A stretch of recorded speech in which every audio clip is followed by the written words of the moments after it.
We remain steadfast in our commitment in delivering local news that matters.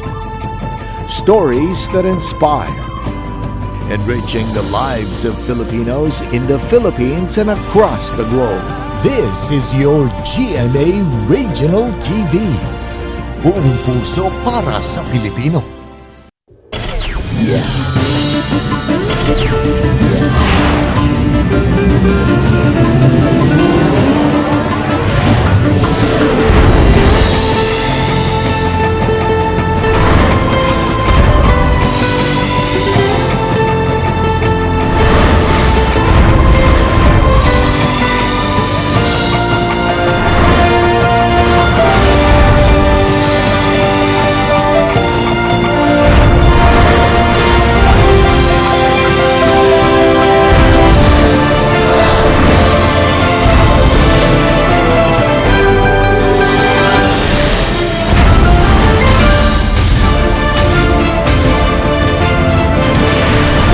Kini ang GMA Regional TV Balitang Bisdak.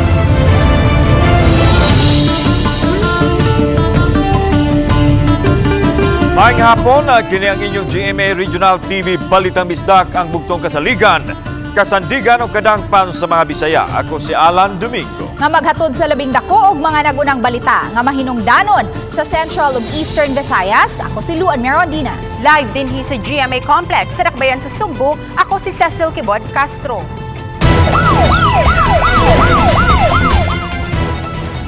Sa Lapu-Lapu City, 15 kilo sa giduang shabu ang nasakmit gikan sa usa ka babaeng courier nga kanhi OFW. Mukantidad sa 102 million pesos ang balor sa nasakmit nga gidudahang iligal nga drogas nga gisud sa mga Chinese tea bags. Apan kanhi OFW mihimakak sa pasangil ug mipasabot nga wa siya kasayuran kung unsay anaa sa sud sa gidaniya nga mga butang.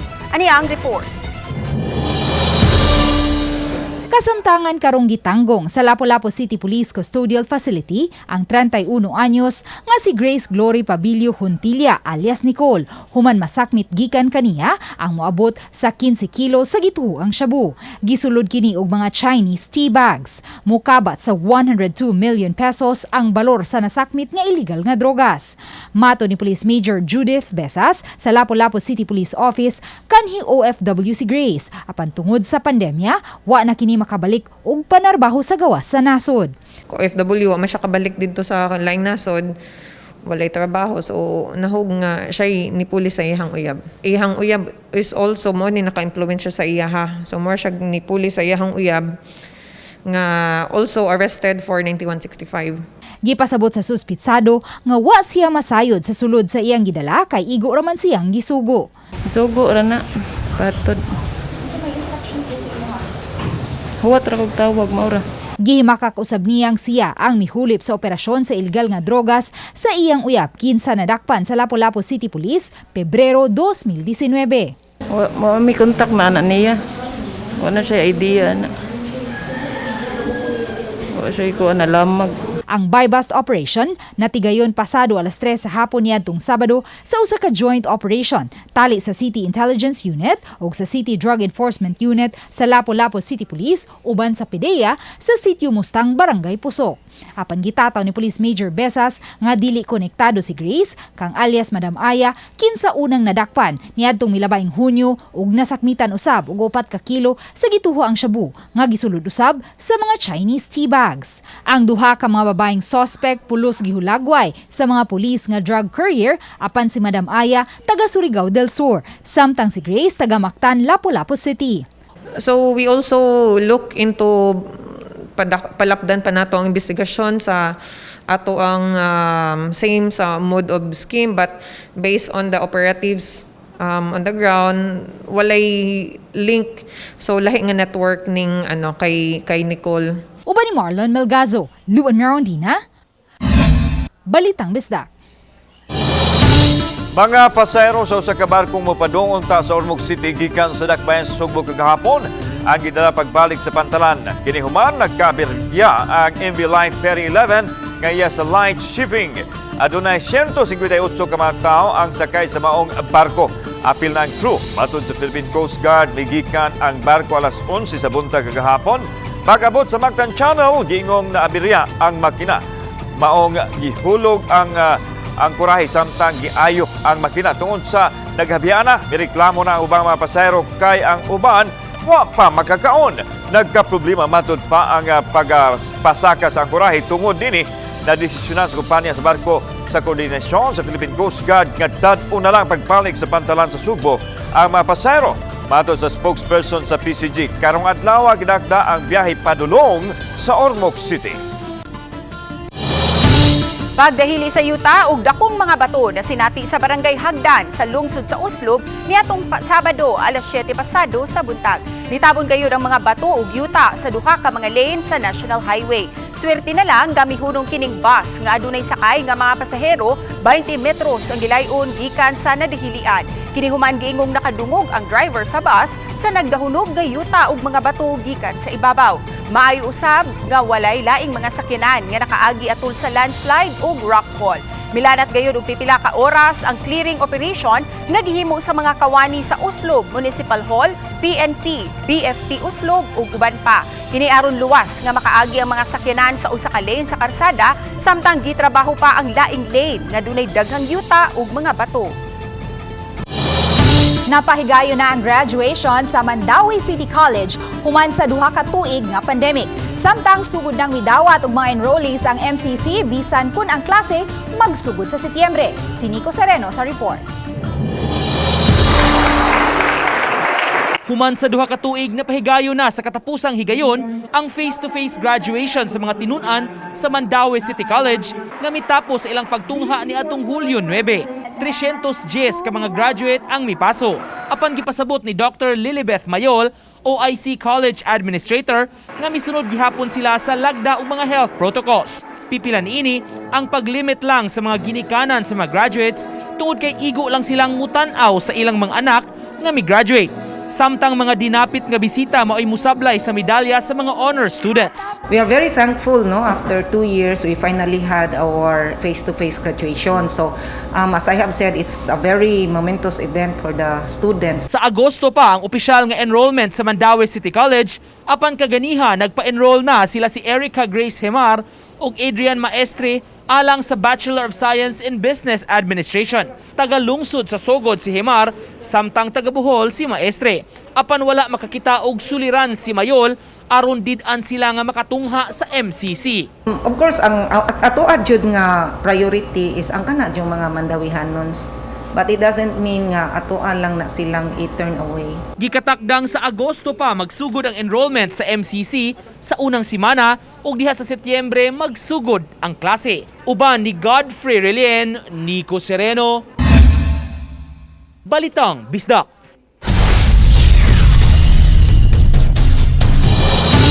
Duha ka taytayan sa sitio Manggilamon sa barangay Haklupan, Talisay City nga may nagdugtong sa ilang sitio ngadto sa barangay proper. Parihong guba pagtaas sa tubig sa sapa dakong problema sa mga mulupyo. Atong sayron ang detalye sa live report ni Femari Tumabok. Fem.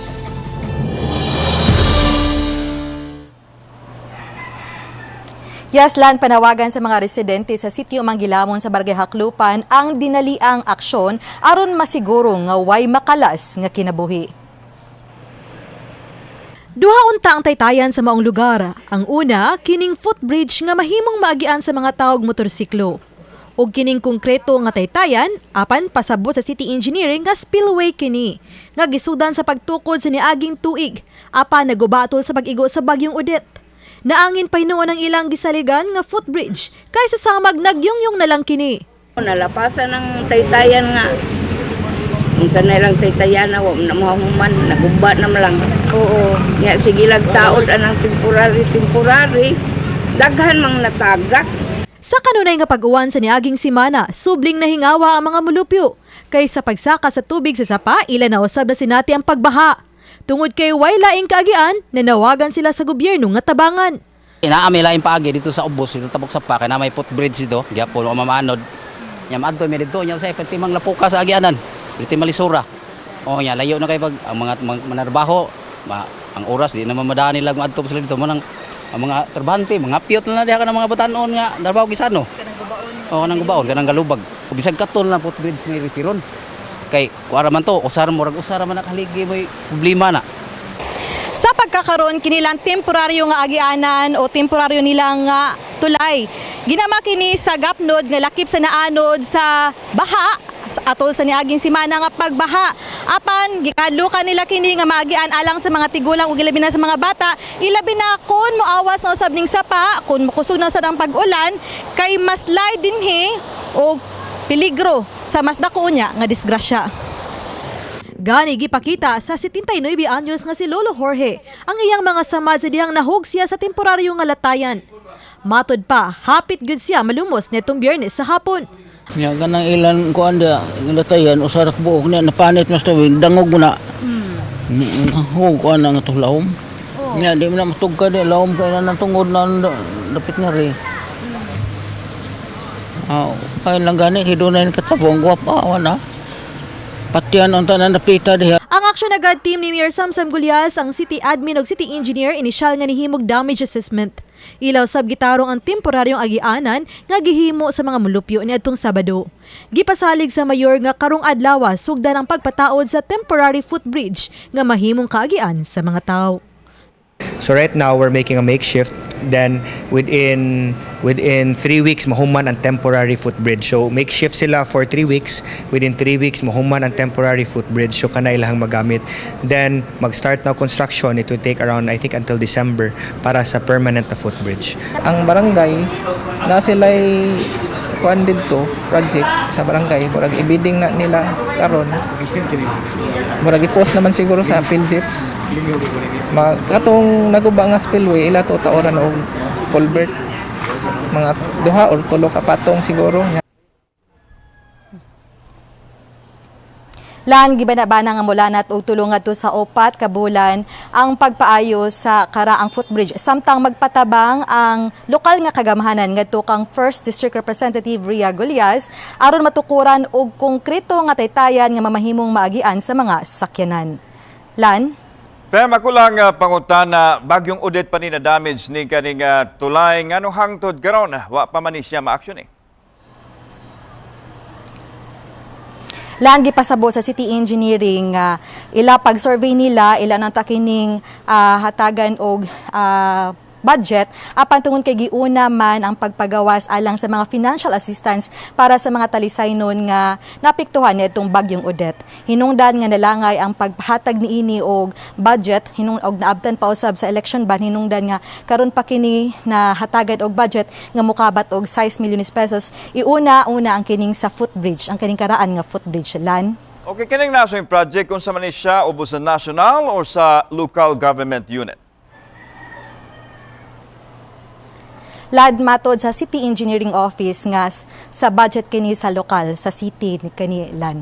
Sa pagkakaroon, Fem, wala yung option ng mga tao niya asa sila dapit mo agi kay kanunay ta makasinati pag-uwan, pagbaha niya gani igingon to imong gi-interview kaganina nga daghanang nangatagak kung sa may mga pamaagi karon sa atong LGU aron mas safe ang mga mulupyo dihang dapita.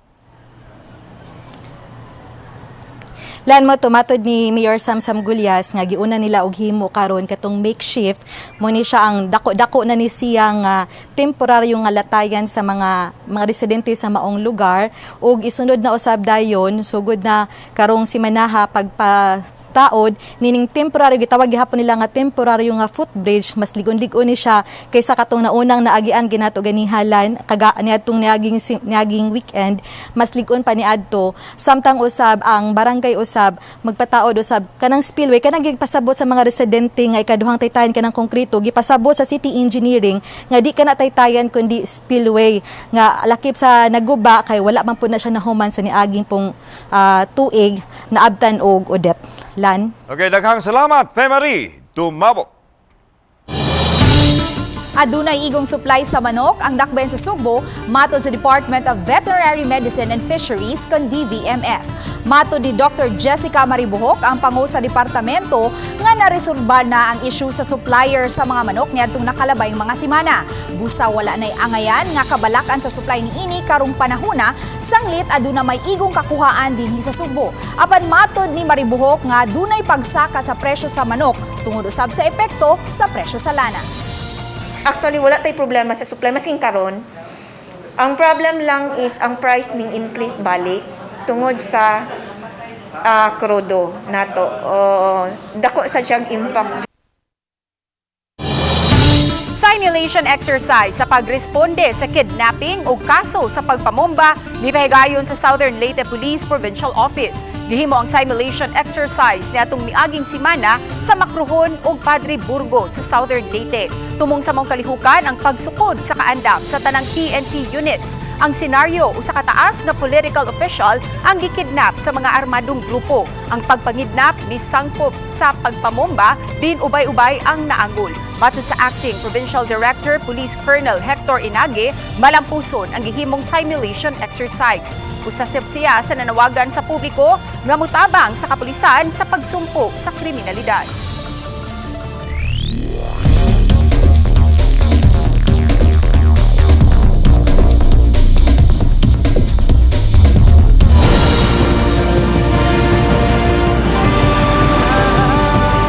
Kini ang GMA Regional TV Balitang Disda.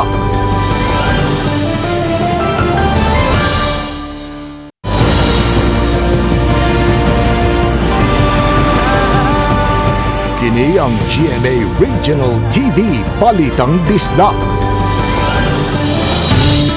Subli na usab nga nag-double digit ang mga aktibong kaso sa COVID-19 sa dakbayan sa Lapu-Lapu. Samtang mga personnel sa DRRMO gipaubos sa antigen test. Ano ang report? Kaganihang buntag, gipaubos sa antigen test ang tanang 52 ka mga personnel sa Disaster Risk Reduction and Management Office sa Lapu-Lapu City gikan sa ilang mga labaw ngadto sa mga ambulance crew hangtod na sa mga support ug maintenance staff. Gipasabot ni Andy Berami, assistant head sa DRRMO, nga may pipila kanila ang nakasinati og trangkaso ug ubang mga sintomas sa COVID-19. Busa na hukman nilang magpaubos sa antigen test. Nagnegatibo ra hinuon silang tanan. Kanang mga symptoms nga mong na-feel is prevalent sa Omicron kanang B.4, B.8.5 na siya parang munang naniguro mi antigen test Apan bisan pa man kung nagnegatibo sa antigen test, matud ni Berami, nag-self-isolate lang gihapon ang ilang crisis manager nga si Najel Banyasya. Si Sir Najel karon nag-quarantine kay close contact man siya sa iyang partner which tested positive sa COVID. Sa labing awahing data nga nahipo sa City Health Office, aduna nay 21 ka mga aktibong kaso sa COVID-19 ang Lapu-Lapu City. Ug karong adlaw lang may 3 ka mga bag-ong konfirmadong kaso. Hinuon pulos mild symptoms lang ang ilang gipamati. Uban ni Marlon Melgazo, Luan Mirondina, Balitang Bisdak. Gawa sa landslide o rockfall, mudslide na sinati na usab sa Sitio Languyon, Barangay Manipis sa dakbayan sa Talisay, kinitungod sa kusog nga ulan kagahapon. Samtang mga tag-iya o business establishment sa usa ka lugar sa may SRP ipatawag tungod sa pagbaha sa lugar. Ani ang report ni Femari Dumabo. Subli na usab nga nasinati ang mudslide sa Sitio Languyon sa Barangay Manipis. Apan bisan pa man niini kining mga motorista ug mga siklista apil ang pipila ka mga nanaglakaw lang ni pugos gyud sa pag-agi sa dapit gahapon sa hapon. Danang gipasabot sa kagamhanan nga masinati gyud ang mudslide ug landslide ilabi na kunting ulan kay padayon pa man gitrabaho ang dahili ang lugar. Matod sa taga-disaster team nga bisan kapila buyagon ang mga motorista aduna gyud mga gahi ug ulo. Because of the rainfall gahapon no. Akong personnel gipasaka na mo dito. Now around 3 PM tagatuhod ang mudslide dito. So naturally di gyud na siya makaagian. Even 4x4 maglisod og agian na. So which is why kanang ang amo ang kuan ni mayor is that i-close jud na siya karon kung mag-nay rainfall. Samtang matud sa Pangulo sa City Toda nga kun masinati pag-usabang kusog nga ulan, ipatuman dayon nila ang striktong pagpasirado sa lugar ug pagsita sa mga mangagi nga dili taga Manipis, diya pa lang sa ubang mga barangay. I-activate dayon pagbalik ang katong closure. So ni hatag na pahibaw sa atong mga barangay kapitan nga i-activate and then ngadto pod sa site mismo ibalik to na mo pagpamutang ang katong dagko kaayo nga mga steel plate nga dunay mga tubo. Makigalayno sab sila sa kapulisan. Samtang gitun-an sa kagamhanan ang nasinating mga pagbaha sa nagkadiyang lugar sa syudad sa niaging Simana. Usa ni niini ang usa ka parte sa Cebu South Coastal Road sa Dakbayan sa Talisay. We were going to the root of the problem. Of course, kusukeng uwan. Secondly, dagan og basura. But na ubang mga areas yun na akong gipatanaw nila, na akong gipatawag ang mga businesses kay napuno og simento ang silt ang ilaang drainage na dili na kaagi ang tubig. Uba ni Jun Solon. Ako si Famary Dumabok. Balitang Bisdak.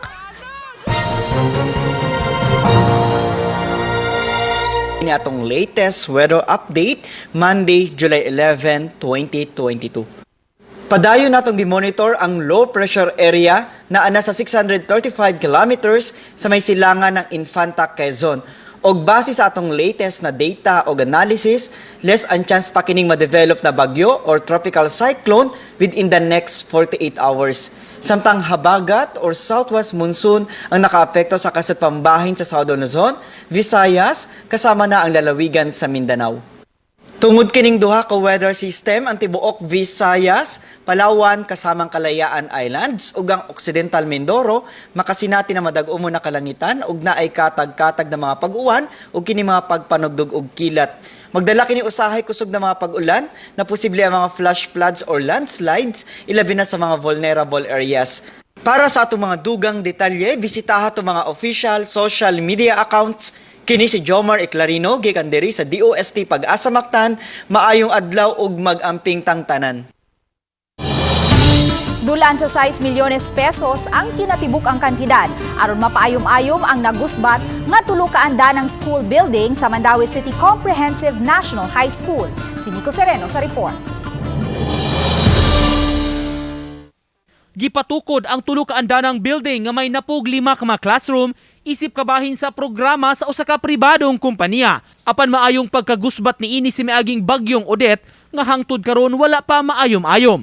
Ang school building mo'y nagsilbing computer lab sa Mandaue City Comprehensive National High School apan tanang bahin sa school building nangadaot tungod sa bagyo. Matod ni Marilu Mabansag, principal, ang unang bana-bana nila mukantidad lang sa 4.6 milyones pesos. Apan sa pag-review na sa mga engineer sa private donors, miabot kini dulan sa 6 milyones pesos. Sa pagkakaron, nangita pa og laing mga kompanya ang private donor nga muabag kanila sa pagpaayom-ayom sa nangaguba nga classroom. Mato ni Dr. Nympha Bongo, Mandaue City Division Superintendent, nga dunay duha ka mga school building nga gipatukod sa pribadong sektor nga nagusbat sa bagyong Odette. Ni-commit na nga Boitis nga ilahan ning ayuhon, pero nagkuan pa sila sa funds kay dako-dako man kuno ning kuan kanang amount. Samtang gipahibaw sab ni Bongo nga dunay usa ka pribadong grupo nga midonate og mga sin aron gamiton sa pagpaatop sa tulo ka mga tunghaan nga maayong pagkagusbat sa bagyo. Apan ang tagsa-tagsa na ka mga tunghaan may mubayad sa mga panday gamit ang maintenance and operating expenses sa mga eskwelahan. Ang school mao'y nangita og kuan kana mo trabaho. Sa tulo ka eskwelahan. Tulo ka eskwelahan ang ilang gi-repair. Uban ni Godfrey Relien, Nico Sereno. Balitang Bisdak. Cebu City Mayor Mike Rama nag-leave of absence sulod sa duha ka semana nga nagsugod karong adlaw. Si Vice Mayor Raymond Alvin Garcia ang nagsilbing acting mayor samtang dili pa makabalik sa trabaho si Rama. Gibutyag ni Garcia human sa flag raising ceremony kay nabuntag nga atuan sa Manila ang mayor nang hinaot kini nga magpunga og may resulta ang pagpapili ni Rama isip Pangulo sa League of Cities of the Philippines. Una nang mipadayag si Rama sa iyang intensyon nga mudagan isip presidente sa LCP nga gisuwayan niya ni atong 2013.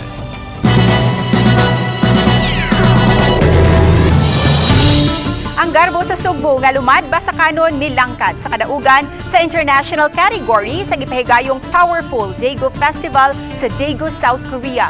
Gikumpirmar kini ni Ricky Ballesteros, ang co-chair sa Korean-Philippine Festival Cultural Exchange Association.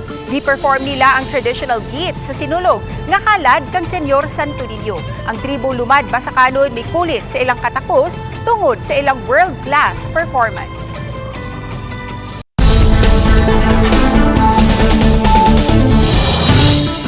Lubong sa patay dito sa sitio Isla Verde, Barangay Inaywan, Cebu City. Giinjan sa usa ka punerarya tungod kay wala maka-fully paid sa ilang bayro nun. Samtang konsiyo sa Dakbayan Sugbo mo patawag sa tanang tagdumala sa punerarya aron dili na masubli pa ang ingon niini nga panghitabo. Ano report? Muna kaya mamatay kita ning dato. Ano mamatay kita kanang kita kwarta. Dali si media na alas 12 ang misa. Wa man mo nga. Wa magdahom ang pamilya ni Norma Cabarubias nga sa adlaw sa iyang lubong makasugat ba ay sila og aberya. Kini dihang wa sila tungaha sa punerarya nga nagserbisyo sa patayng lawas dinhi. Kapila ka higayon nga gikontak sa kabanay sa namatay ang maong punerarya apan dili sila tubagon ug dihang giadto nila wa usab kunoy moatubang kanila. Matod ni Cristina Gadiani, pag umangkon sa namatay nga naa sila'y balanse sa punerarya nga 10,000 pesos. Mihangyo sila nga bayran kini duha ka adlaw human sa gikadakdang lubong apan wa kuno mosugot ang punerarya o gitinuod yun nga wa nila tiwasa ang serbisyo sa paglubong. Ihangyo pagay sila atong adlaw nga adlaw sa paglubong nga bisa naasat na mag-abot nga barangay. Kuan na lang ni kay magpinirmahay ta tinarong ni amoa ginaan pagay siya. Wa gyud sila nya. Istoryahon ang tag-iya di gyud matubang. Si Norma namatay sa komplikasyon sa diabetes o ato asab sa layong ilapit ang mga anak niini. Nagtampohay gani ang masilingan aron unta mapuno sa kakuwang nga bayranan ug mahipos lang ang lawas nini. Apan wa mo konsiderar ang punerarya. Effort na lang sa among masilingan ningadto nang gyud sa barangay kay wa may laing choice. So ang service sa barangay dili exactly purlon truck jeep sa barangay mo lagi service. Sa buyo kay nganong wa kwa nagsiri-siri na mi asa mi paingon. May gani ang kapitan na luoy pod. Naabot sa konseho sa Dakbayan Sugbo ang nahitabo o gikidakdang ipatawag ang tag-iya sa naasoing punerarya. Suma sa bagong City Councilor Attorney Ray Gialon nga usa ka pagpanamastamas ang gihimo sa punerarya sa usa ka minatay ug anaa kini tulubagon. Nga ako nakita sa alan nga dihang dapita ang hayan nga naay maka-intervener ilabi na ang sanggunian kay di mahimo nga ma-hostage ang kining serbisyo sa paglubong gumikan lang anang rasuna sa pagkakabus. Total ang city government na may ihatag nga funeral assistance. Aron masiguro nga dili na masubli ang ingon ini nga panghitabo. Kanilang wa nila gitiwas mo na nga maigo gyud sila sa breach of contract. Pero sa habig sa syudad ako nakita ang ngayan gyud nga dunay ordinansa kalabot niini. Samtang iklaro sa pag-umangkon sa namatay nga ang punerarya nga nagserbisyo sa iyan, gitawag og St. Natalie Funeral Services ug ang nagproseso sa papilis mao ang Sweet Angel Funeral nga nahimutang sa C. Padilla Street sa Dakbayan sa Sugbo. So dining dapitang giingon nga nahimutang ang punerarya nga niserbisyo sa katong patay nga ilang giinjan pero atong gisusi karon diri wala ang naasong punerarya. Gisuwayan usab namo og tawag ang numero nga gihatag sa tagtungod sa namatay apan dili mo tubag kung tawagan ang punerarya. Samtang wala nay plano nga moreklamo ang tagtungod sa namatay apan ang hinaon sila nga wa nay mahisama sa ilang nasinatian. Magpasalamat kung makuan man gana sa konseho para dili na mahitabo ang sama sa nahitabo namo ba nga wa tay kakuanan ug wa tay kwarta. Kauban si Cleofer Lumayag, ako si Alan Domingo. Balitag Bisdak.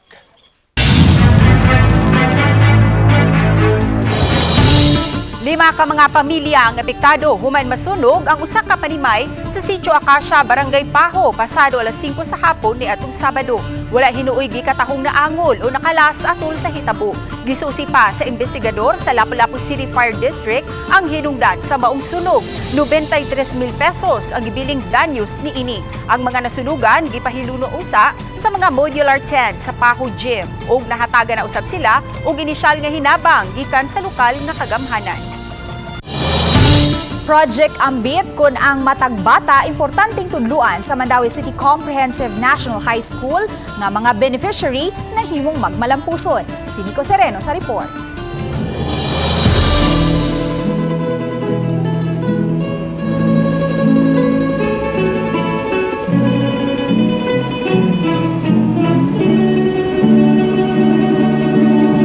Mainitong giabi-abi sa mga tinun-an ug mga magtutudlo sa Mandaue City Comprehensive National High School ang usa ka non-government organization nga nagbase sa nasod ug sa Singapore nga mibisita sa tunghaan. Sila ang miabag sa tunghaan aron mapahigayon ang Project Ambit nga nagkahulugan og ang matag bata importanteng tudluan. Usa kini ka proyekto ubos sa YEPGO kun Youth Expedition Project goes online.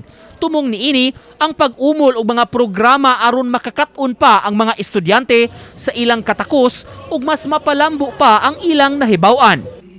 Usa sa mga beneficiary sa programa si Justin Yuan Estrera, presidente sa Mandaue Comprehensive National High School. Ubos sa programa, migahin og kantidad ang NGO aron makapasiugda og mga programa. Naghatag sila og budget para makakandak mi og mga projects like mental health awareness, financial literacy program, and ang katong leadership program namo nga ilang gifundan para sa among mga students. Gipasabot ni Marilu Mabansag, principal, nga dili pa diha-diha dayon makit-an ang maayong epekto niini ngadto sa mga tinun-an. Apan ang Project Ambit magpadayon na og pinaagi niini, mapalambo na ang katakos sa mga tinun-an. Diha mi mokuha og basis unsay kanang CIGPs or concern and issues no sa eskwelahan. And from that mo na to gihimuan namo og project. Uban ni Godfrey Relien, Nico Sereno, Balitang Bisdak.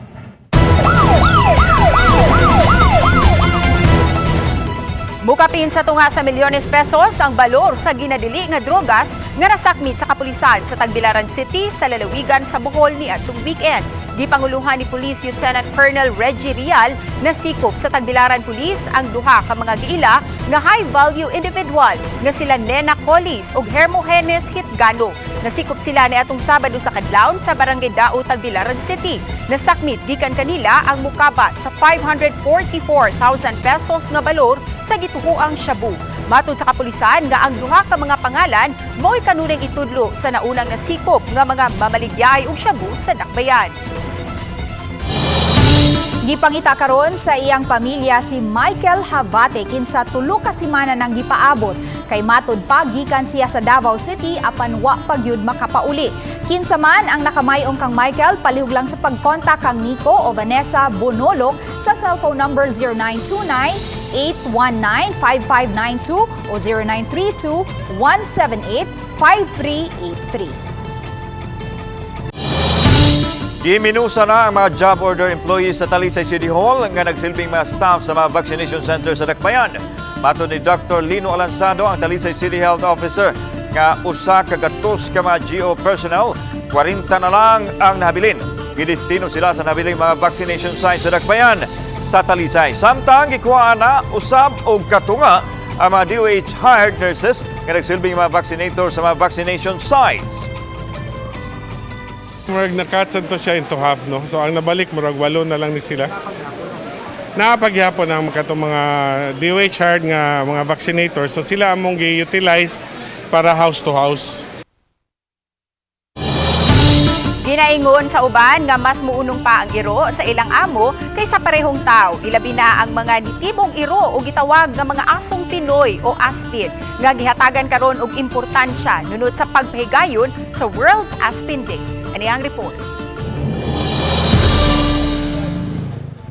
Nasakyan na ito ang relasyon ni Bugoy ug siyang amo nga si Carlito nga nag-isipay silang magkabanay.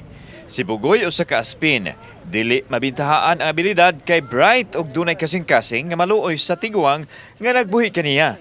Busa haom lang usab nga baslan sa mga tao ang kamatidud-anon sa mga binuhing hayop.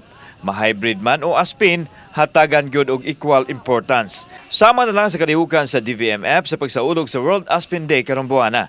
Nagkadayang indigay ang ilang himuon nga nagpakita sa pag-atiman sa mga tao ngadto sa mga binuhing hayop. It is your time sa imuhang dog na ipashine ninyo. So, dili mo dapat maulaw. Dapat ipakita ninyo na mas Bisaya na siya, part siya sa family ninyo. In return, ipakita ninyo na proud mo. Usa sa gitutukan karon sa mga animal welfare group ang pagpanalipod sa mga iro nga kasigarang mabiktima sa pagpangabuso lakip na ang abandonment.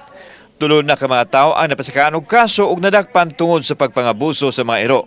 Mas gipalig-on pa ang proteksyon sa mga hayop sa umulon nga Animal Welfare Committee sa Konseho sa Cebu City. Ang pagkaroon ng aso is a lifetime commitment. Okay, and then ara man na sa aton balaod nga mali ang mag-abandon sa aton nga hayop.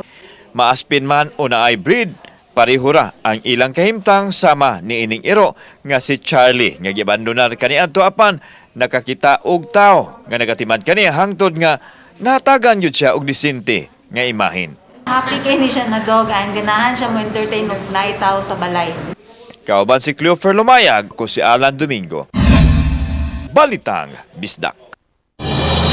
Aron pasalamatan sa mga milagro ug grasya nga gihatag sa mahal sa nga Birhen sa Guadalupe, labing unang original songwriting contest ang gilusad subay sa pagsaulog sa kapistahan niini. Sayran ta ang detalye pinaagi sa report ni Mark Reggie Abella.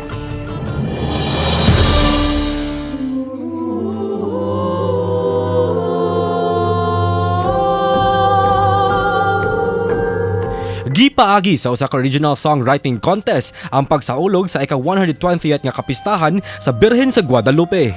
Lakip na niini ang kasaulogan sa ika-60th nga canonical coronation anniversary sa Our Lady of Guadalupe de Cebu. Ilang gitawag kini og Awit Maria ang labing unang original songwriting contest.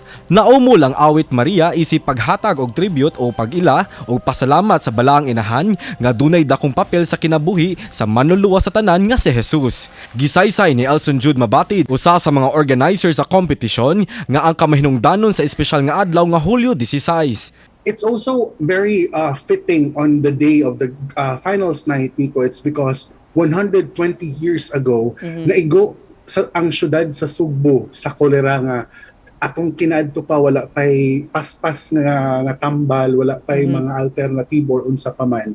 But 120 years ago, exactly 120 years ago, July 16, nihimo og milagro ang atong patrona diri sa Sugbo.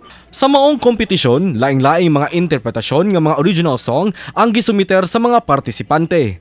Human sa makuting panuki-duki, gi-anunsyo na ang napo ka mga finalists nga atong makauban ato sa final night karong Sabado, Hulyo 16 nga ipahigayon gawa sa bahin sa simbahan.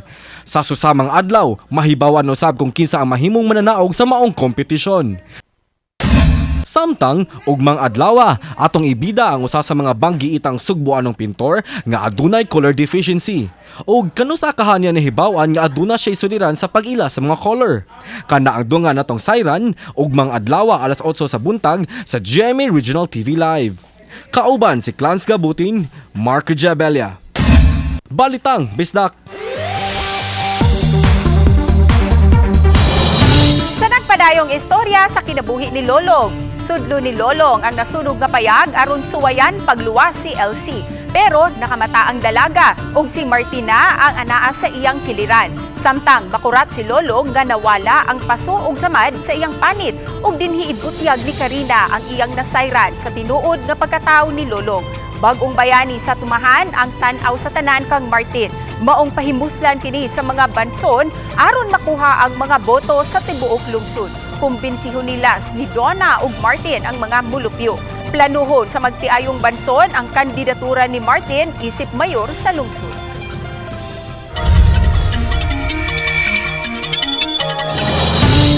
Graduation sa mga senior high school sa Himalalud National High School sa Negros Oriental nag-trending online. Ngano kaha? Ato kining sayran pinagi sa report ni Femari Dumabo.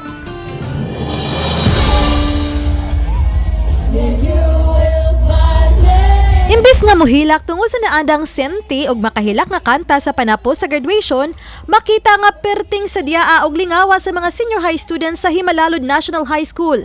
Silang tanan isayaw dala sa kanta sa Permission to Dance sa usa ka inilang international K-pop group.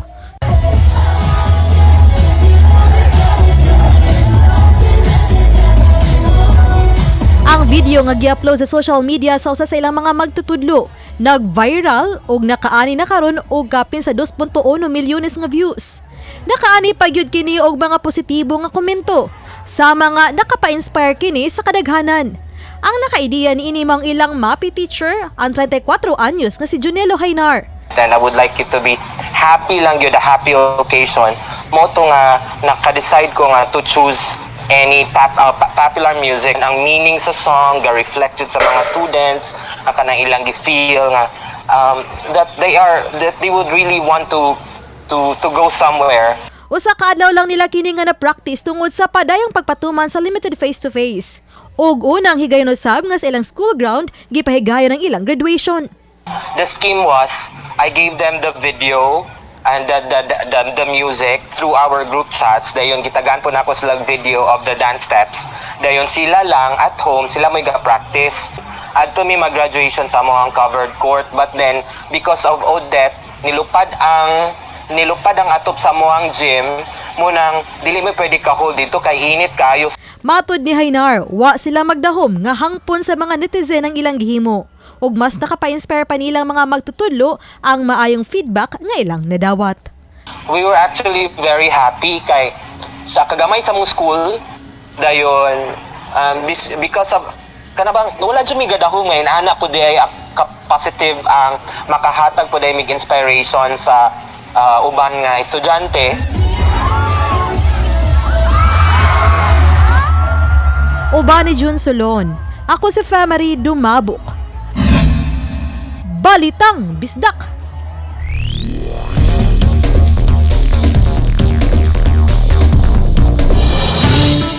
Daghang salamat sa mga kapuso nato apil na nga nasa gawa sa nason nga nakisayod sa mga dagko ug mga nagunang balita sa rehiyon. Ako si Luan Merondina. Ugikan dinhi sa Central ug Eastern Visayas, ako si Cecil Kibod Castro. Ang inyong balita, ang among balita kay matag lokal nga balita mahinungdanon. Kini ang inyong GMA Regional TV Balitang Bisdak. Buong puso para sa Pilipino. Ako si Alan Domingo. Maayong hapon, mga kapuso.